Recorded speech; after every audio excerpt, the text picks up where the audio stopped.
Penat Waduh, ni. buat cerita kita ni. Lapar. Macam best je kan. Kau tak tepi. Boleh tepi sikit tak aku nak lalu ni? Sorry bang. Ha? Kau tu lah busuk buang kau tu. Sorry bang. Kau tahu? Ya. Apa tu sorry? Aku ni nak minta kerja kat sini, jumpa kau ni, CEO sini kau tahu. Hormat sikit orang nak lalu minta kerja. Ya bang. Kali sapu tepi sikit. Ya. Tak ada sampah pun kat sini. Tak maaf bang Apa macam apa? Lalu gangguan abang. Memang ganggu pun kau. Ya.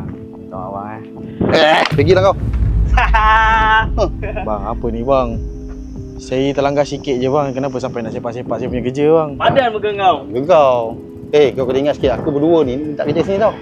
Ya, kalau abang minta Aku kerja kat sini. aku nak kerja di supervisor kat sini, tersilang kau aku buang kerja nanti, kau tahu tak? Ya, saya tahu abang nak minta kerja kat sini tapi tak payah sampai sepak. Payahlah kau tak boleh sembang aku. Kau ni tak cleaner, tak boleh sembang dengan kita orang ni. Kita orang ni kan jadi supervisor kat sini, tahu tak?